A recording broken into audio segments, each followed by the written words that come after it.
transmettre quelque chose qui donc interroge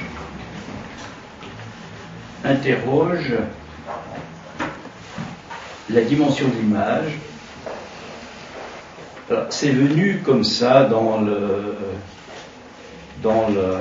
la suite du travail que je fais dans le cadre de séminaires ici à Paris, puis dans le cadre, je pense, des effets d'analyse pour mon propre compte, puis dans le cadre, bien sûr, de ce que je peux entendre aussi par rapport aux patients qui viennent parler. Alors, le point de départ, il est à peu près le suivant.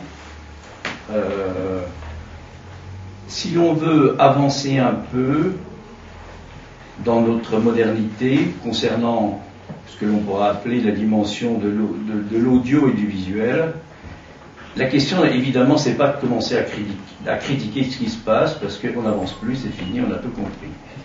C'est d'essayer d'élaborer quelque chose qui concernerait qu'est-ce qu'une image. Qu'est-ce qu'une image ?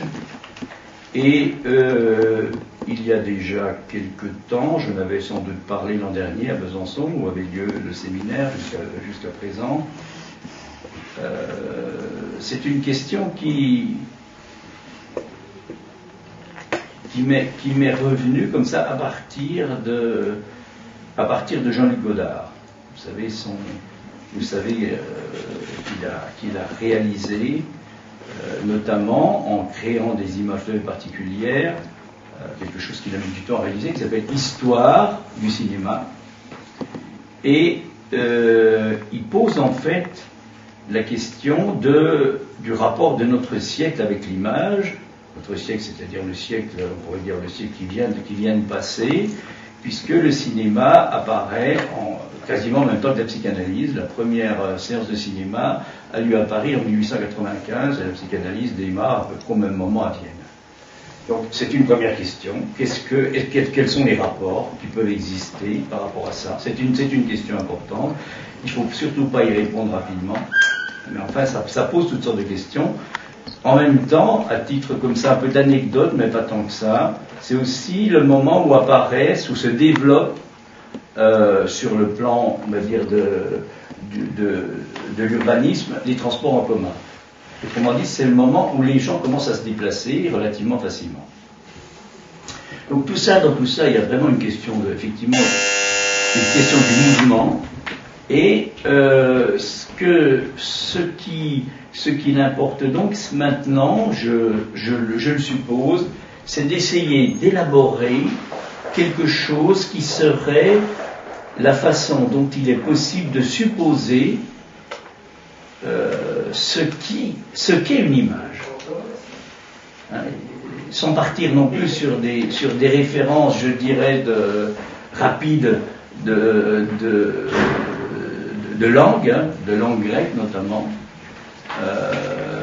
Ça va pas de soi. Et en fait, on pourrait dire que une des grandes questions qui apparaît il y a 2000 ans à peu près, c'est que effectivement un mystère se donne aux êtres humains qui sont soit du côté on va dire de la langue grecque, soit du côté du judaïsme, et apparaît effectivement un mystère qui est dit dans la religion chrétienne, le mystère de l'incarnation, et que Paul de Tarse a présenté comme étant l'incarnation, l'image filiale du Père. Épître aux Corinthiens. C'est-à-dire que la question de l'image, on peut dire, il y a bien sûr une image qui est définie chez les Grecs. Vous savez que le judaïsme se caractérise par le fait qu'il n'y a pas d'image, justement.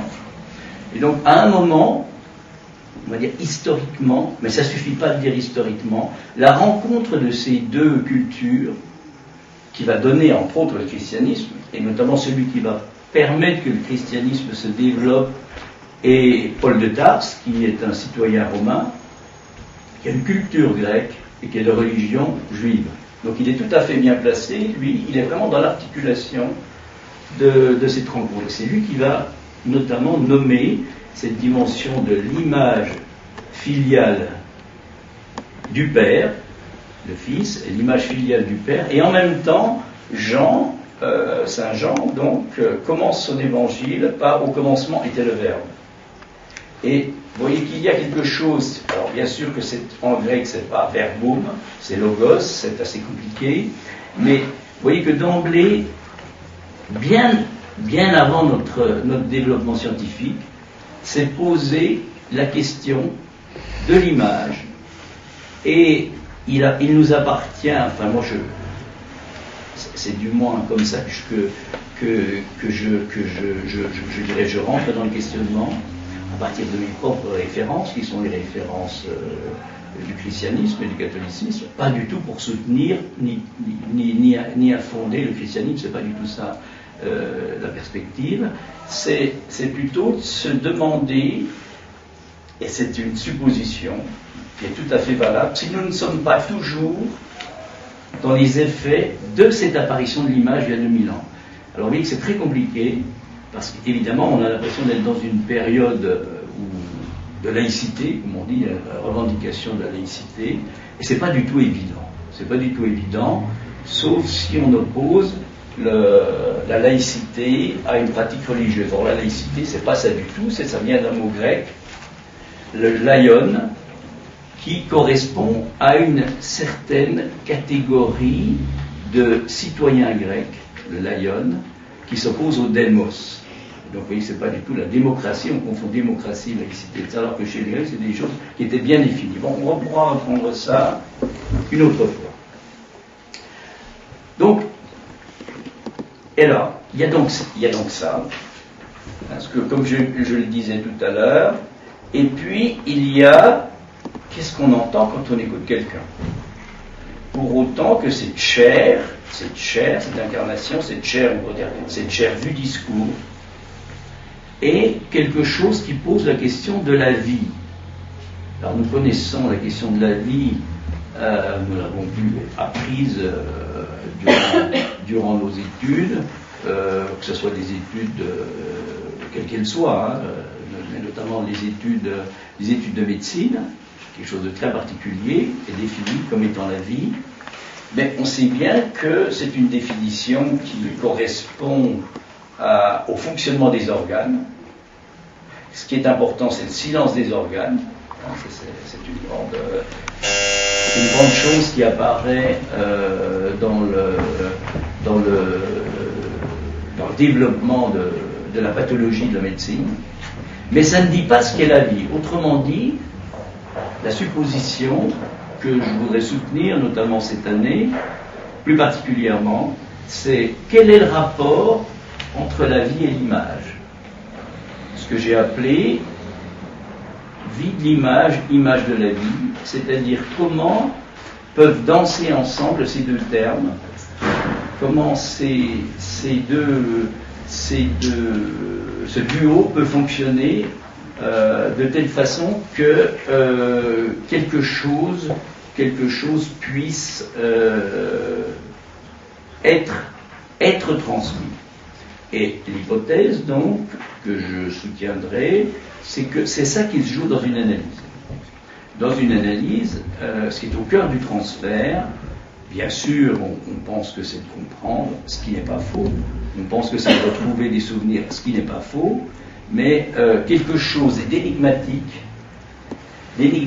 passe par cette rencontre tout à fait particulière qui est la dimension du corps. La dimension du corps, qui n'est pas du tout le corps anatomique ni le corps physiologique, qui est une présence invisible qui, vous voyez, renvoie, c'est ça la question, à cette dimension du mystère de l'incarnation. Autrement dit, le christianisme, effectivement, qui vous le savez, s'est développé depuis il y a 2000 ans, de façon tout à fait importante. Sans doute, s'il s'est développé, c'est parce qu'il y a quelque chose, j'insiste bien, je ne suis pas là du tout pour défendre ou pour attaquer le christianisme, donc je ne vais pas parler de la doctrine sur le plan de savoir si c'est souhaitable ou pas. Je prends les choses telles qu'elles peuvent être sur un mode justement de laïos, c'est-à-dire de laïque, de lecture laïque, pour essayer d'arriver à penser quelque chose. Le christianisme et Lacan n'a cessé de le répéter, Lacan qui aussi, lui, est de culture, pas judaïque, il est de culture, il vient du christianisme et du catholicisme. Il avait un frère qui était dominicain, donc il parlait beaucoup avec lui, donc on peut se poser beaucoup de questions par rapport à ça. Et, alors l'hypothèse, et là je peux déjà avancer quelque chose, que je soutiendrai, je pense, jusqu'à ce qu'elle s'effondre, parce que c'est comme ça qu'on avance, je ne sais pas trop ce que je vais dire, puisque je parle comme ça, évidemment, comme ceux d'entre vous qui sont sur un divan essaient de parler, c'est que ce que nous connaissons du christianisme est en fait une censure portée. Une censure, ça veut dire quoi? Ça veut dire que c'est un discours pensé. Tout discours pensé s'établit sur la censure, par définition. La censure, c'est pas du tout négatif, hein. Ça permet de mettre les choses en place, à peu près. Et donc, tout discours pensé va dans cette perspective-là. Donc, l'hypothèse, elle est la suivante, c'est que tout ce que nous savons et tout ce que nous avons appris, si nous sommes dans cette culture-là, que nous sommes enfants, tout ce que, par exemple, mes collègues, mes amis qui sont de culture judaïque me disent sur le christianisme, à savoir ce que l'on sait parfaitement bien, c'est-à-dire que le christianisme est basé sur le fait qu'un jour, Paul de Tarse a notamment, après avoir beaucoup parlé à différents endroits, se met à écrire des épîtres et va fonder le christianisme sur quelque chose qui s'appelle le péché originel et sur le fait que cette faute originelle doit être rédimée, rachetée, et que pour que cette rédemption ait lieu, il faut donc que le Père envoie le Fils. Ça, c'est un discours tout à fait compréhensible, tout à fait organisé.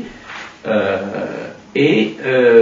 la suite de ça, vous savez toutes les fêtes que l'on connaît qui sont organisées, donc c'est tout à fait important. Et tout ceci va commencer à se figer au début du IVe siècle, en 325, à Nicée, par le premier concile, où va être abordée la question de la substance du Fils et du Père. C'est-à-dire qu'ils ont la même substance, en grec ça se dit homoousios, même substance. Et Arius, qui prétendait que le Fils n'était pas de la même substance que le Père, est déclaré hérétique.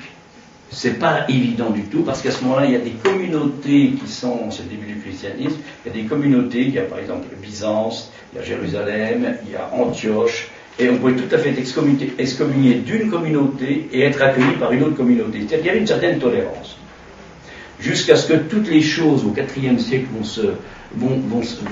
historiquement, c'est ce que nous savons, vont se figer, et que à la fin du IVe siècle, grâce à Théodose, en 381 ou 82, le christianisme devient la religion d'État. C'est-à-dire qu'on est passé du début du siècle d'une religion persécutée à la religion d'État. C'est-à-dire qu'il y a un pouvoir politique qui se met en place à partir de là. Alors, la question qui nous intéresse par rapport à cette évolution, ça n'est pas tellement l'histoire telle qu'on la connaît, telle que toutes les histoires qu'il va y avoir entre les uns qui ne sont pas conformes et qu'on excommunie, puisque dès qu'il y avait connaissance de quelqu'un qui n'était pas conforme, qui proclamait une doctrine différente de la doctrine, on réunissait ce qu'on appelle un concile, et il s'agissait d'arriver à décider avec souvent un appui politique important. C'est comme ça que Constantin, l'empereur romain en 325, réunit les différents patriarches pour arriver à décider. Ça se passe en grec, celui qui parle grec ne peut pas participer, c'est quelque chose de très particulier. Et donc on définit les choses. Bon, je laisse de côté l'histoire, toute cette histoire-là, parce que c'est pas tellement ça qui m'intéresse. Ce qui m'intéresse de développer avec vous, c'est qu'est-ce qui fait que, parce que je vais être amené à un moment ou à un autre à essayer de vous donner une interprétation de certaines scènes de l'Évangile. Une scène particulière qui se trouve dans Saint Luc, je crois que j'en ai déjà parlé l'an dernier, qui est tout à fait hérétique, au sens où le mot hérétique vient d'un mot grec qui veut dire airo. Airo, ça veut dire choisir. C'est quelqu'un un hérétique, c'est quelqu'un qui est capable de choisir sa propre interprétation. C'est ça l'hérétique, c'est pas le sens qu'on a habituellement. Et vous verrez que, et là je me référais à Lacan et à son frère notamment, vous verrez qu'on peut tout à fait trouver, c'est ça qui est tout à fait étonnant, à certains moments dans les évangiles, une interprétation qui correspond exactement à ce qui se passe dans le transfert de la psychanalyse, sauf si on prend la psychanalyse comme à nouveau quelque chose où il s'agit d'embarquer quelqu'un dans des histoires qu'il a connues. Ça, il le sait parfaitement, il va y revenir, il va y rentrer, il va développer ça, il ne va pas cesser de chercher parce que c'est comme ça qu'on est fait. Le problème, c'est d'arriver à l'arracher à ça, et ça se fait par une sorte d'énigme qui fait que parfois ça peut survenir. Donc c'est ça la question.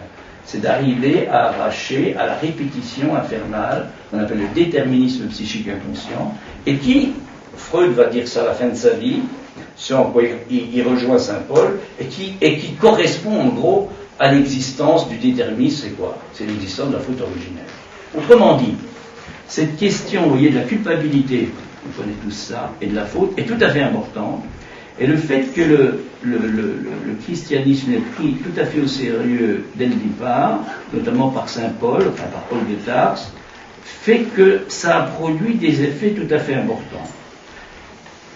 La grande question, c'est que Paul de Tarse n'a pas dit que ça. Habituellement, quand Paul de Tarse est cité, c'est en référence au péché originel. Alors on retrouve après ça, à la fin du IVe siècle, au début du Ve siècle, chez Augustin, Saint Augustin. Et on peut retrouver ça fait chez Saint Thomas, etc., au XIIIe siècle.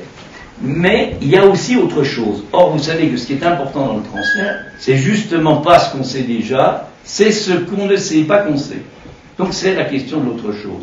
Autrement dit, est-ce qu'il n'y aurait pas quelque chose d'autre qui est, ça c'est mon interrogation, qui est présent et qui justement est supposé au-delà de toute doctrine, mais qui, on pourrait dire, qui génialement apparaît par ce mystère particulier qui est celui de l'incarnation.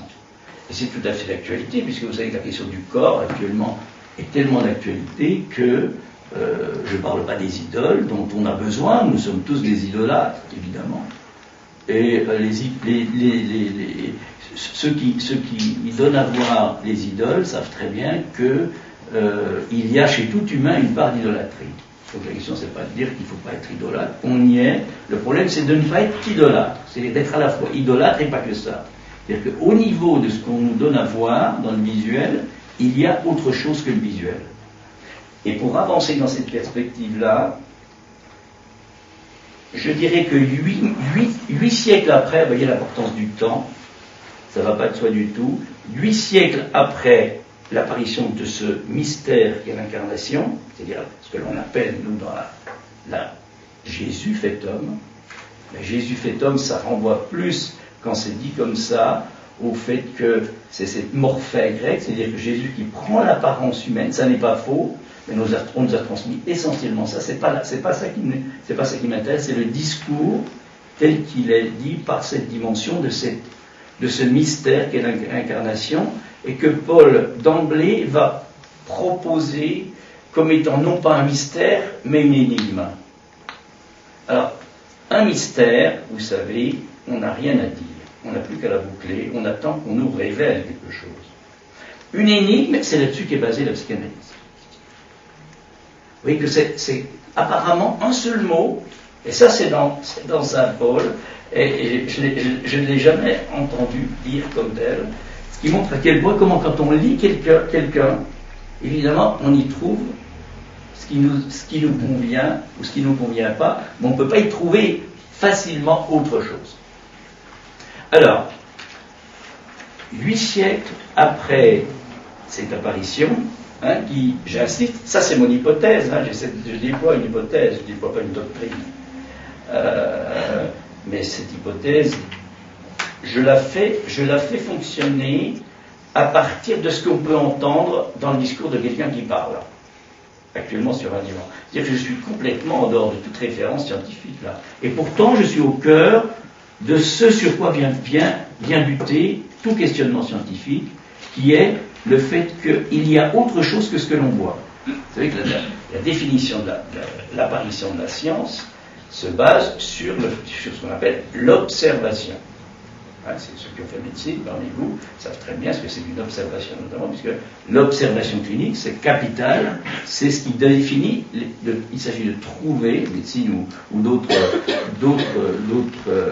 formations, mais qui touchent à la question du corps, il s'agit de trouver les signes, la sémiologie, les signes, et la sémiologie, elle se fait par une observation qui pourrait être visuelle, qui pourrait être tactile, qui pourrait être auditive, mais il s'agit toujours de quelque chose qui passe par la dimension du sens, des sens et de la physiologie.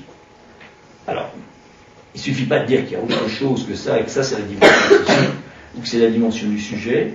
Il s'agit, au contraire, je pense, de partir du fait que c'est pour autant que l'on peut rencontrer la dimension du visuel, de l'audible. C'est pour ça que c'est important peut-être d'écouter quelqu'un en voyant son image, parce qu'on peut entendre autre chose que apparemment ce qu'il est en train de dire, ou du moins on peut lire sur son visage ou sur son corps autre chose. C'est ça l'idée qui est en jeu.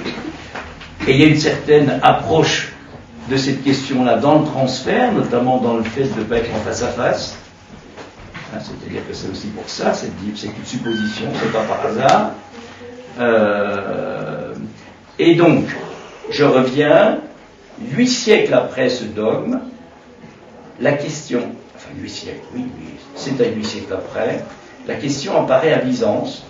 Byzance, c'est Constantinople, c'est Istanbul actuellement, où, du fait du développement des icônes, des images particulières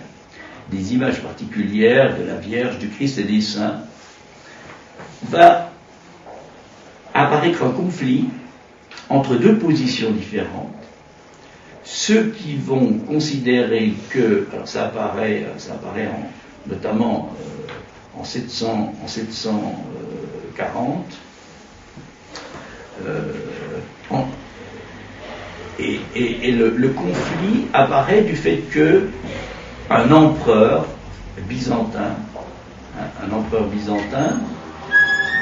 Constantin V, qui s'est entouré de théologiens, que ce que je suis en train de dire, j'insiste bien, ne correspond pas à un discours théologique, qui s'est entouré de théologiens, décide et propose, parce qu'il est empereur, donc il a un pouvoir important, que les images religieuses, qu'on appelle les icônes, doivent être détruites. C'est ce qu'on appelle la position des iconoclastes. Elles doivent être détruites. Et il y a toute une élaboration tout à fait sérieuse pour l'expliquer. Il revient sur ce mystère de l'incarnation, qui consiste à dire que le Fils est donc l'image invisible du Père. Là-dessus, il n'y a pas de problème. Tout le monde est d'accord là-dessus, qu'on soit iconoclaste ou iconophile, on est d'accord là-dessus, c'est-à-dire que cette image naturelle du Père, qui est le Fils, on est d'accord, elle est invisible, mais il ne peut pas y avoir une image de cette image, c'est-à-dire que les icônes ne peuvent pas être de même, elles ne peuvent pas être ressemblantes à cette image-là. Et du fait que cette image ne peut pas être ressemblante, que l'icône ne peut pas être ressemblant à l'image, il en résulte qu'il faut les détruire. Et il y a un coup politique, comme toujours, qui est derrière ça, c'est qu'à la place des représentations de Marie, des saints et du Christ, il y aura la représentation de l'empereur. C'est-à-dire que quand on est iconoclaste, c'est pas seulement qu'on fait disparaître les icônes qui sont des représentations de saints, c'est que il a bien compris, ce Constantin V, c'est pas Constantin Ier, qui c'est lui qui a réuni le Concile de Nicée en 325, qui est un empereur romain, celui-là c'est un empereur romain, celui-là c'est un empereur byzantin, ça se passe à Byzance.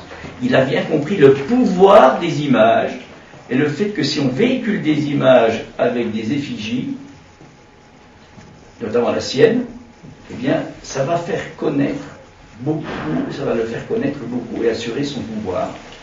Donc vous voyez que d'emblée, cette question du pouvoir de l'image, ça apparaît il y a très longtemps. Et que, et c'est ça qui est intéressant, ça renvoie au point de départ, qui est cette dimension de l'incarnation. Alors la grande question que je me pose, moi, c'est pourquoi, en fait, au moment où ça a eu lieu, il y a 2000 ans, le judaïsme a été aussi hostile à Paul, puisqu'ils ont rejeté tout ce qu'il a élaboré. Alors on peut toujours l'expliquer, cette affaire, on peut toujours l'expliquer, mais je pense qu'il y a des choses tout à fait importantes autour de ça. On y reviendra peut-être. Donc, apparaît au 8e siècle ce conflit particulier, avec d'un côté ceux qui vont faire disparaître ce qu'on appellera les images saintes, les icônes, et puis ceux qui soutiennent l'importance des icônes, les iconophiles. Ce conflit se résout par la victoire, c'est une querelle tout à fait importante, ceux qui n'étaient pas d'accord, c'était pas une discussion uniquement comme ça produisait ceux qui ne sont pas d'accord, au départ, sont exilés, lorsqu'ils doivent partir, sous peine d'être mis en prison et exécutés. Et c'est donc les iconophiles qui gagnent, ça se passe en 2 manches, on pourrait dire. Les iconophiles gagnent, et 30 ans après, et cette victoire apparaît dans ce que l'on appelle le concile de Nicée II en 787, donc de notre ère, là. Et 30 ans après, ça recommence. Un nouvel empereur byzantin qui s'appelle Léon V remet en route la question de la disparition des icônes. Donc il y a une nouvelle crise iconoclastique, et cette deuxième crise iconoclastique est beaucoup plus importante, et surtout elle va mettre en place une réponse qui n'est... Parce qu'à la première, on avait répondu essentiellement par des arguments théologiques. À la deuxième, la réponse va être une réponse essentiellement philosophique, et c'est à nouveau les iconophiles qui vont gagner cette deuxième manche. Et l'un d'eux, qui s'appelle Nicéphore, le patriarche, qui a dû s'exiler de 818 à 820, va écrire un ouvrage qui s'appelle Les Antirétiques. Et dans cet ouvrage, il va faire la défense des icônes à partir de textes grecs. Et donc, vous voyez que ça nous ramène à ce qui s'est passé bien auparavant. Il parle d'Aristote et d'un ouvrage d'Aristote qui s'appelle l'Organon. C'est un ouvrage de logique, quelque chose de très particulier. Et en langue grecque, il répond aux accusations des iconoclastes, et c'est donc le patriarche, lui, qui va gagner, et donc les iconophiles vont gagner, et les icônes vont être établies. C'est-à-dire qu'actuellement, ce qu'on nous décrit comme querelle, comme guerre des images, à ce moment-là, l'idée que j'en avais, avant que je m'intéresse beaucoup, c'était qu'il y a eu un moment dans l'histoire des gens qui ont voulu faire disparaître les images saintes, ça s'appelle les iconoclastes, et puis finalement c'est les iconophiles qui sont arrivés à suspendre ce mouvement. Vous voyez que c'est beaucoup plus élaboré que ça se passe en 2 temps, premièrement, et deuxièmement, ça se passe à partir de la langue grecque. Et un signifiant particulier, là je renvoie au travail assez complexe, mais tout à fait important, de Marie-Josée Monzin, qui a beaucoup travaillé là-dessus, et qui a écrit un livre notamment vers les années 1995-96, qui s'appelle Icônes, images et économie, et elle centre, et là on est très proche, on pourrait dire, du transfert de l'analyse, elle centre tout le débat autour d'un seul mot, qui est un mot grec, qui s'appelle eikonomia, on va dire que c'est économie, à ceci près que eikonomos, si on veut le décomposer en grec, vous retrouverez nomos, qui veut dire la loi, eiko, qui veut dire paraître, c'est donc la loi de ce qui paraît, et puis il y a un glissement au niveau sur un mode de diphtongue, de leikos à loikos. Loikos, c'est la maison. Ce qui fait que l'économie et l'oikonomie vont être très très proches. Vous voyez qu'on est très proche de ce qui peut se passer à un certain moment dans le transfert au niveau simplement d'un glissement purement, on va dire, purement qui s'entend et qui s'écrit. Et que cette dimension-là de l'économie, en fait, telle qu'elle est définie par Nicéphore, le patriarche, va permettre, alors je vais en dire un mot quand même, parce qu'on y arrive, va permettre d'articuler l'icône, c'est-à-dire l'image de l'image invisible. Je vais revenir un peu là-dessus, parce que c'est sans doute pas évident ce que je vais dire. Si on reprend les éléments, on a donc le fait que apparaît, j'insiste bien, je ne parle pas du tout de position théologique, apparaît il y a 2000 ans. Ça existe en tant que tel, c'est dans des écrits. Apparaît, et quelle que soit la figure qu'on discute du Christ ou pas. C'est pas la question, c'est pas ça que je ne suis pas en train de faire une accusation, une défense christologique. C'est pas ça mon propos. Mon propos, c'est le propos de celui qui entend quelque chose quand il écoute quelqu'un, quand il dit quelque chose. Eh bien, apparaît donc, il y a un peu plus de 2000 ans, quelque chose dont on peut trouver les traces dans le discours, notamment chez Paul de Tarse, qui s'appelle l'image. C'est pas l'image grecque, ne serait-ce que, vous savez sans doute ça, habituellement, l'image grecque se définit de profil. Ça s'appelle le profil grec, vous savez ça. Le profil grec. C'est une image de face à face. Et vous savez, la question du face à face est absolument impossible dans le judaïsme. Donc apparaît à un moment dans l'histoire quelque chose qu'on nous a complètement raté, comme on nous a dit. D'ailleurs, il y a par exemple, on nous dit, puisque ceux qui nous ont dit ça ne le savaient pas, je pense vraiment, n'avaient pas été traversés par cette question-là. Apparaît une image particulière qui est celle de face, qui est celle de la vie particulière qui se donne par cette dimension d'un mystère, qui est la question de l'incarnation. Et par rapport à cette image invisible, progressivement va se développer l'importance, c'est ça qui se passe notamment à Byzance, l'importance de donner une image visible de cette image invisible. Ceci, ça s'appelle l'icône. Et les politiques, c'est-à-dire l'empereur de Byzance, les empereurs de Byzance, vont rapidement se rendre compte du poids énorme, c'est-à-dire du fait que ce qui se passe dans le christianisme est tout à fait important, et vont essayer de récupérer ça en faisant disparaître les icônes, ça s'appelle les iconoclastes, c'est la position iconoclastique, et que finalement, c'est ceux qui auraient dû gagner, a priori, c'est-à-dire ce pouvoir politique, qui vont perdre. Donc la grande question, c'est qu'est-ce qui fait que les iconoclastes n'ont pas gagné? Qu'est-ce qui fait que c'est les iconophiles qui ont gagné? Ben, c'est exactement la question qui se pose, je pense, dans le transfert, pas forcément sur un combat comme je l'ai dit, mais je crois que c'est quelque chose du même ordre. C'est la différence entre le signifié, le sens, la compréhension, ce dont on a besoin, mais ce dont on souffre énormément, parce qu'on va se sentir humilié, tout ce qu'on voudra, souffrant, etc.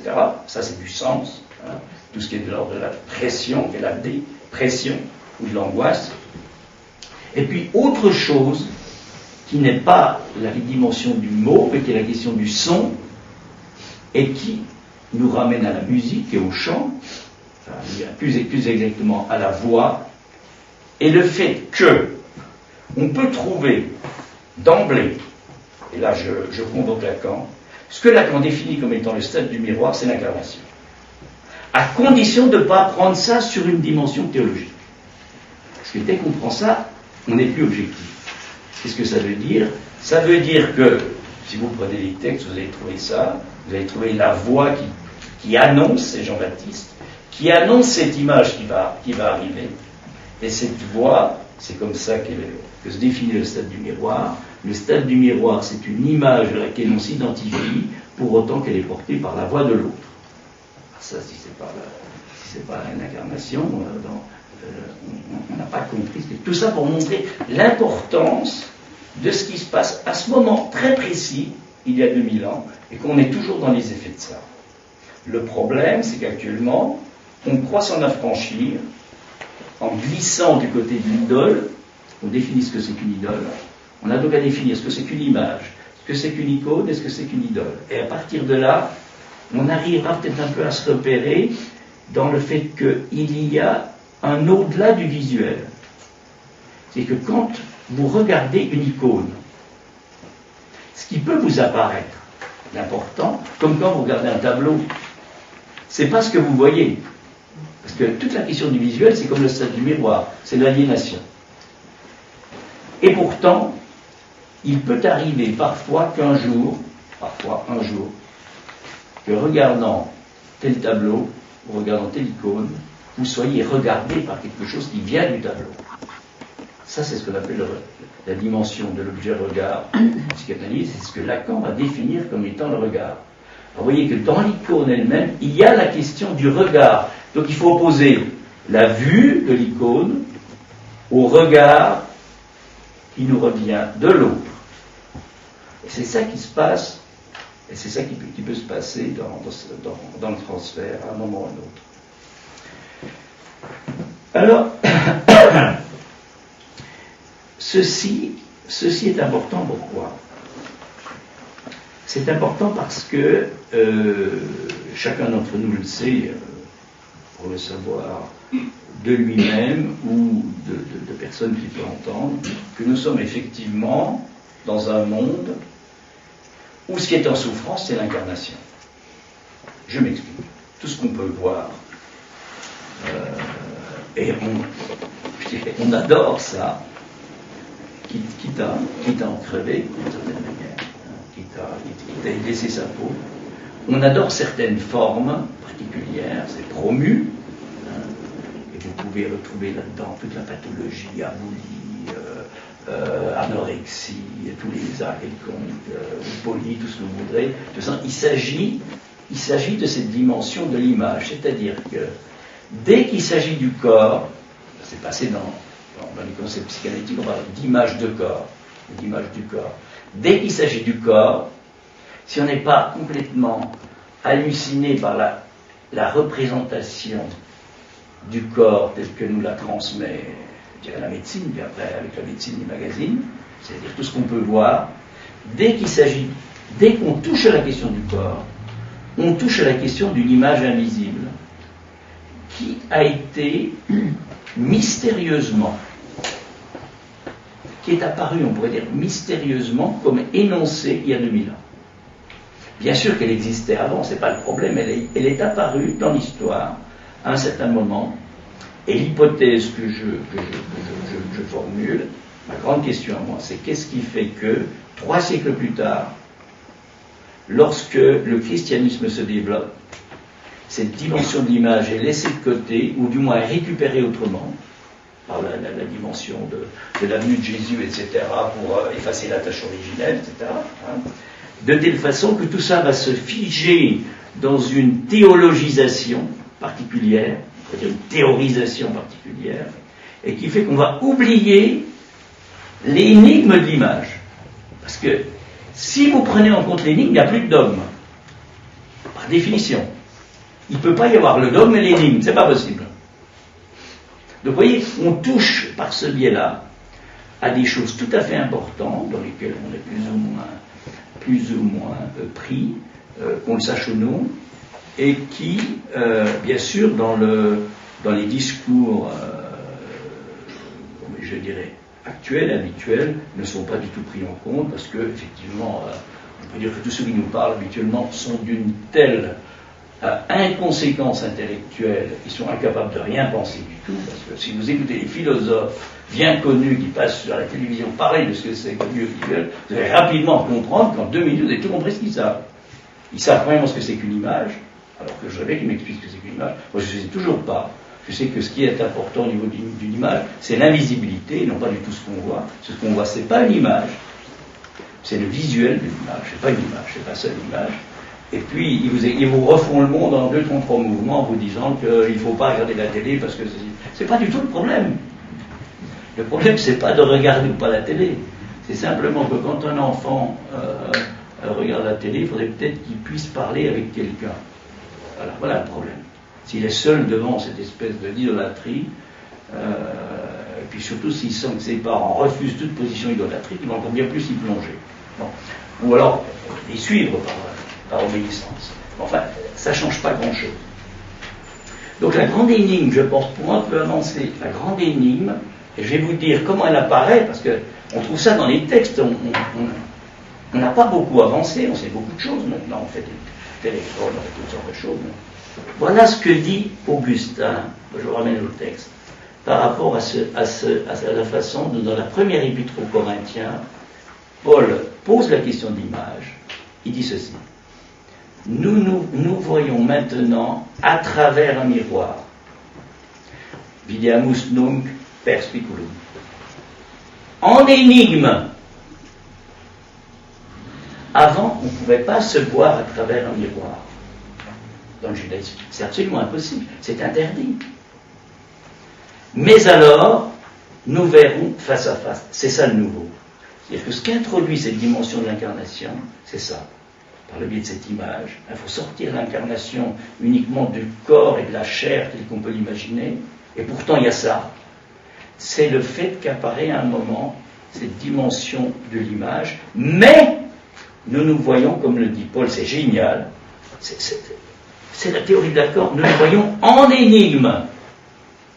Alors que, auparavant, l'incarnation était présentée comme un mystère. Avec Paul, il y a passage du mystère à l'énigme. Et ce que je suis en train de vous expliquer, c'est que ce passage du mystère à l'énigme, c'est toute l'ouverture à laquelle nous sommes appelés. Et en fait, c'est déjà quelque chose qui, on pourrait dire, anticipe la fermeture qui va apparaître par les positions dogmatiques qui vont apparaître enfin. Parce que dès qu'il y a énigme, on ne peut plus faire de dogme. Quelqu'un qui se réfère à l'énigme ne peut pas dire « moi j'ai raison, toi tu as tort ». C'est plus possible, vous voyez la puissance de ce mot-là. Or, Augustin, sans doute sa vie et ce qu'il avait connu avant y est pour quelque chose, voilà ce qu'il va. Il reprend le texte de l'Épître aux Corinthiens et il dit ceci. Alors je vous renvoie à De Trinitate, ça c'est en latin. Je ne vais pas le dire en latin, je vais le dire en français quand même. Et voici la plus grande énigme. Voilà ce qu'il écrit. Que nous ne voyons pas ce que nous ne pouvons pas ne pas voir. Que nous ne voyons pas ce que nous ne pouvons pas ne pas voir. Ça c'est Lacan. Typique. Que nous ne voyons pas ce que nous ne pouvons pas ne pas voir. C'est pas que nous voyons ce que nous pouvons pas ne pas voir. C'est que nous ne voyons pas ce que nous ne pouvons pas ne pas voir. Allez, ça c'est le tricot. Ça c'est la langue. Ça c'est être pris par la façon dont fonctionne la langue. Il ne contrôle rien du tout. Il s'agit de laisser aller ce qui vient quand on parle. Que nous ne voyons pas ce que nous ne pouvons pas ne pas voir. Et voilà, Augustin. Donc vous voyez qu'il y a comme ça des choses assez étranges qu'on peut trouver chez, je sais pas, c'est pas n'importe qui évidemment, c'est l'Augustin. Évidemment, c'est l'Augustin, il va reprendre tout ce qu'a dit Paul sur le péché originel. C'est pas le problème. C'est pas le problème. Le problème, c'est de trouver quelque chose d'autre qui fasse que on puisse aller un peu ailleurs. Alors je pense que j'en ai déjà pas mal dit. Je vais m'arrêter aujourd'hui là-dessus, et puis on va peut-être un peu discuter.